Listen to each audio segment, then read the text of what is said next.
बिस्मिल्लाहिर्रहमानिर्रहीम। अस्सलाम वालेकुम my dear students. I am Mohammad Akhlaq Firoz from channel physics की दुनिया। आज के इस लेक्चर में हम बात करेंगे application of Gauss's law. Gauss's law की एप्लीकेशन के बारे में बात करेंगे। There are 3 application of Gauss's law. Gauss's law की 3 एप्लीकेशन है। तो आज हम फर्स्ट एप्लीकेशन डिस्कस करेंगे, intensity of field inside a hollow charge sphere. Hollow का मतलब है खाली, है कि एक चार्ज स्फीयर है जो अंदर से खाली है, खोखला है, तो उसके अंदर हमने इंटेंसिटी ऑफ फील्ड जो है वो फाइंड आउट करना है, जिसको हम इलेक्ट्रिक फील्ड स्ट्रेंथ भी बोलते हैं और ई से डिनोट करते हैं। ये ई हमने फाइंड करना है एक ऐसे चार्ज स्फीयर के अंदर जो अंदर से खाली है। तो इसको समझने से पहले हमें 2 चीज़ों के बारे में पता होना चाहिए, एक गाज़ीज़ लॉ क्या होता है और गाशियन सरफेस क्या है। क्योंकि हम एप्लीकेशन ऑफ गाज़ीज़ लॉ पढ़ने जा रहे हैं तो हमें गाज़ीज़ लॉ का पता होना चाहिए। चले मैं आपको गाज़ीज़ लॉ के बारे में थोड़ा सा आइडिया देता हूँ, जो हमने पिछले लेक्चर में डिटेल्ड में डिस्कस किया था। तो आज मैं जस्ट आपको गाज़ीज़ लॉ की स्टेटमेंट समझाऊँगा ताकि हम अपने इस टॉपिक को आसानी से जो है वो समझ सकें।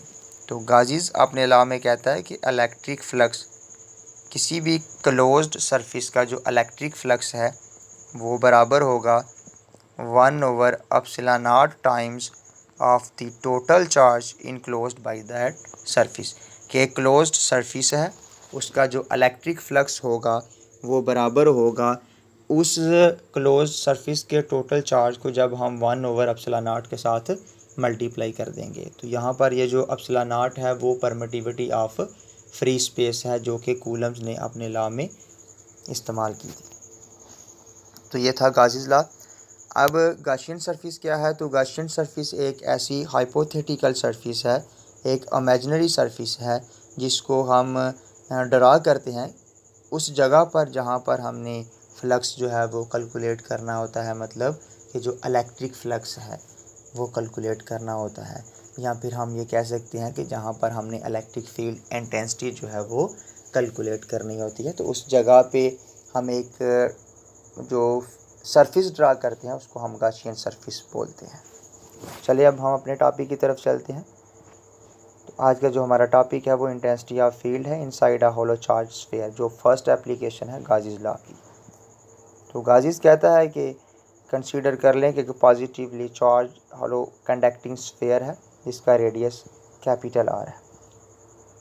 इन order to calculate the electric intensity को कैलकुलेट करने के लिए हम क्या करेंगे कि एक गाशियन सरफेस जो है वो इमेजिन कर लेंगे,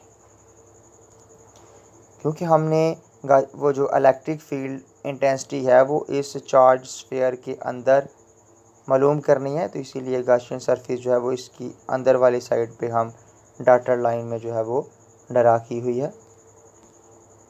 तो ये वाली जो है वो गाशियन सरफेस है और ये जो पॉजिटिवली चार्ज स्फीयर है।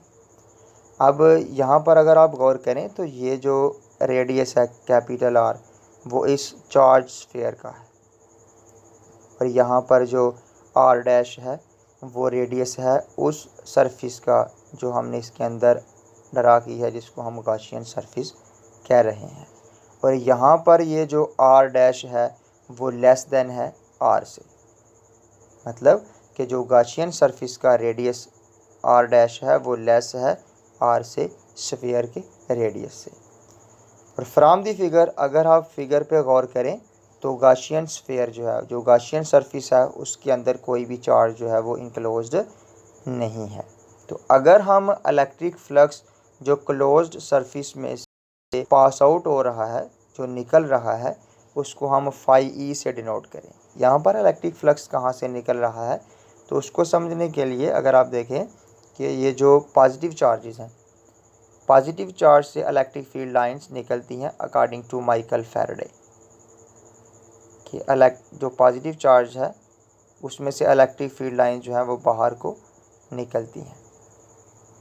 तो ये तो हो गई electric field lines.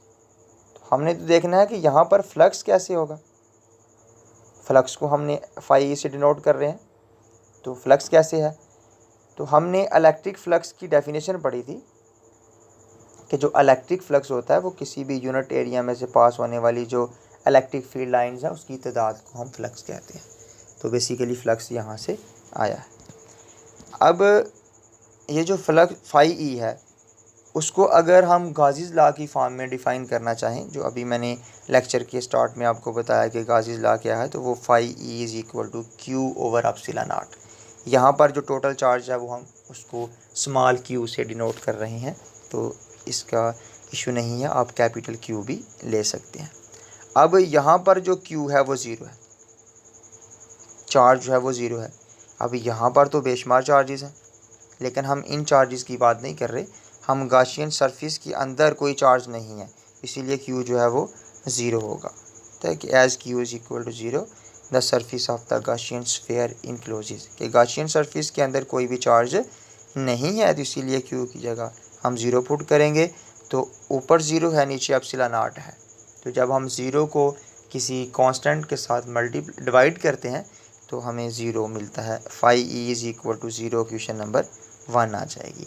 As we know that हमने फ्लक्स का एक और भी फार्मूला पढ़ा हुआ है इलेक्ट्रिक फ्लक्स का, तो phi E is equal to E dot A, कि इलेक्ट्रिक फील्ड इंटेंसिटी और ए का जो डॉट प्रोडक्ट है, ए यहाँ पर वेक्टर एरिया है, तो इन दोनों का जो डॉट प्रोडक्ट है वो फ्लक्स के बराबर है, तो क्वेश्चन नंबर 2 आ जाएगी। अब दोनों इक्वेशंस को हम कंपेयर करें, इनकी लेफ़्ट हैंड साइड्स आपस में बराबर हैं तो राइट भी बराबर होंगी, तो E dot A is equal to zero. अब E dot A is equal to zero, दोनों का जो डॉट प्रोडक्ट है वो ज़ीरो के बराबर आया। अब दोनों का जो डॉट प्रोडक्ट है वो ज़ीरो है, तो इसका मतलब है कि दोनों में से कोई एक क्वांटिटी जो है वो ज़ीरो है। अब जो वेक्टर एरिया है वो तो कभी भी ज़ीरो के बराबर नहीं हो सकता, क्योंकि हमने एक स्फीयर कंसीडर किया। हमने कहा कि एक चार्ज स्फीयर है और जो स्फीयर है उसका एरिया जो है कभी भी ज़ीरो नहीं हो सकता। तो इसका मतलब है कि अगर E dot A vector is equal to जो है वो ज़ीरो के बराबर है, तो अगर एरिया कभी ज़ीरो के बराबर नहीं हो सकता तो इसका मतलब है कि फिर ई जो है वो ज़ीरो के बराबर है। तो दस hollow conducting sphere is entirely free from electric field. तो इसके हमें ये पता चला कि जो अंदर से खोखला स्फीयर है, जो अंदर से खाली है लेकिन बाहर से चार्ज्ड है, तो उसके अंदर वाली साइड में कोई भी इलेक्ट्रिक फील्ड इंटेंसिटी जो है वो नहीं होगी। तो चलिए हम दोबारा से इस टॉपिक का रिव्यू लेते हैं। तो फ़र्ज़ कर लें कि एक पॉजिटिवली चार्ज कंडक्टिंग स्फीयर है जिसका रेडियस आर है, और हमने इलेक्ट्रिक फील्ड इंटेंसिटी जो है वो फाइंड आउट करनी है इसकी इनर साइड पे, इनसाइड ऑफ द स्फीयर के। तो हम इमेजिन कर लेते हैं कि गाशियन स्फीयर है और इसका रेडियस जो है वो आर डैश है इनसाइड द स्फीयर के अंदर, वेयर जो radius of Gaussian sphere R dash है वो लेस है आर से, जो कि स्फीयर का रेडियस था। From the figure it can be seen that, ये देखा गया कि charge enclosed by Gaussian sphere is zero, कि गाशियन स्फीयर ने कोई भी चार्ज अपने अंदर इनक्लोज नहीं किया हुआ। अगर हम electric flux through the close surface is denoted by phi E, अगर हम इलेक्ट्रिक फ्लक्स जो क्लोज सरफेस में से गुज़र रहा है उसको फाई ई से ज़ाहिर करें, तो then according to the Gauss's law के मुताबिक phi E is equal to Q over epsilon naught होगा। तो एज़ क्यू बराबर है ज़ीरो के, क्योंकि गाशियन सरफेस ने कोई भी चार्ज जो है वो इनक्लोज नहीं किया हुआ, तो phi E is equal to zero, electric flux zero के बराबर आ जाएगा। बाद हम जानते हैं कि फ़्लक्स का एक और फार्मूला भी है, ई डॉट ए, इक्वेशन नंबर 2 आ जाएगा। आप दोनों इक्वेशंस को कंपेयर करेंगे, क्योंकि लेफ़्ट हैंड साइड बराबर है तो राइट भी बराबर होंगी। E dot A is equal to zero. अब यहाँ पर हमने देखा कि स्फीयर का जो वेक्टर एरिया है वो कभी भी ज़ीरो नहीं हो सकता, तो अगर वेक्टर एरिया ज़ीरो नहीं होगा, जो दूसरी क्वांटिटी है वो ज़ीरो के बराबर आ जाएगी, तो phi E is equal to zero. यहाँ पर हमने देखा कि एक कंडक्टिंग स्फीयर जो है जिसके ऊपर तो चार्जेस हैं लेकिन अंदर से अगर खाली है, अंदर कोई भी चार्जेस नहीं है, कोई भी चीज़ नहीं है, तो उसकी जो इलेक्ट्रिक फील्ड इंटेंसिटी है वो भी ज़ीरो होगी। उम्मीद करता हूँ कि आप लोगों को समझ आई होगी। मिलते हैं नेक्स्ट लेक्चर में, तब तक के लिए अपना ख्याल रखिएगा, और अगर आप लोगों ने हमारा चैनल सब्सक्राइब नहीं किया इसको सब्सक्राइब कर लें और बेल आइकन को लाजमी प्रेस कर दीजिएगा ताकि नई आने वाली वीडियो जो है वो आपको आसानी से मिल सके। अल्लाह हाफिज़।